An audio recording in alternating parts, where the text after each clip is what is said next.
share and subscribe. Engineer Mufti Atif. تو یہ مجاہدے ہمارے بزرگوں نے ایجاد کی ہے کہ نفس کا مجاہدہ کرو، کھانا کم کرو، پینا کم کرو، باتیں کم کرو، شہوات کو قابو میں لاؤ، روزے رکھو، کیونکہ یہ ظالم مانتا ہی نہیں۔ تو میرے بھائیوں، آج ہم یہ سمجھ بیٹھے ہیں کہ مجاہدے کی کوئی ضرورت نہیں، کوئی مجاہدہ کرنے کی ضرورت نہیں، بس جو دین پہ چلا جاتا ہے چل لو۔ نہ ہم خود مجاہدہ کرنے کو تیار، نہ اپنی اولادوں کو کسی مجاہدے اور مشقت میں ڈالنے پر تیار۔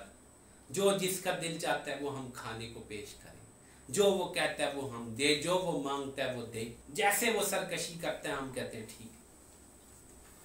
یہ بنیاد ہے ہماری خرابی کی، ہمارے دین کے جنازہ نکلنے کی، ہماری دینداری میں کمی کی، خرابی کی وجہ کیا ہے؟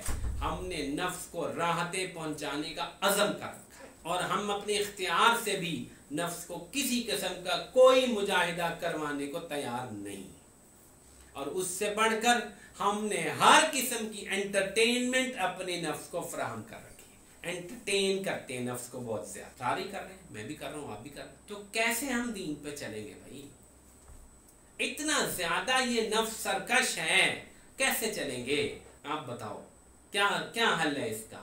جو مطلوب ہے شریعت کا وہ یہی ہے، اس کو مجاہدے میں ڈالو، اس کو مشقت میں ڈالو۔ ہم نہیں تیار، بالکل نہیں تیار ہم تو، اس لیے دین پہ چلنا بہت مشکل ہے، بہت مشکل بن چکا ہے۔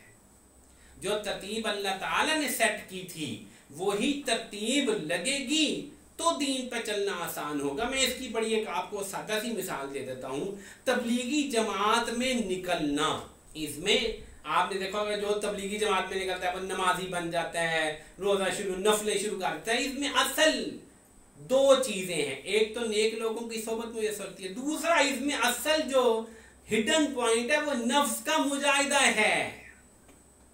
تبلیغی جماعت میں جو بندہ بھی جاتا ہے اس کے نفس کا خاص قسم کا مجاہدہ ہوتا ہے۔ گھر چھوڑو، چلو جی جاؤ نا جی ابھی 3 دن لگانے، لگ پتا جائے گا آپ کو۔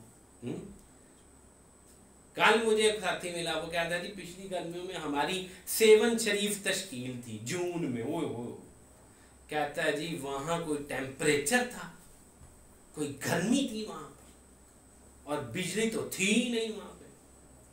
کہتا ہے کوئی ہمارا مجاہدہ ہوا، کوئی عرق نکلتا تھا ہمارا۔ کیا خیال ہے؟ اتنا مجاہدہ جو نفس کو کرائے صرف دین کے لیے، توفیق نہیں ملے گی اس کو نماز تہجد کی؟ ملتی ہے، اپنی آنکھوں سے دیکھ۔ گھر کے کھانے کو چھوڑنا، بڑے نفوس ہیں جو ذرا سی اونچ نیچ کھانے کی برداشت نہیں کر سکتے۔ آج کل کے نوجوانوں کو بھیجو نا ذرا، پھر دیکھو ان کو ذرا پتلے سالن کھانے پڑے، پھر کیسے ان کی چیخیں نکلیں گی؟ پتلے کھانے پڑے، چیخیں نکلیں گی۔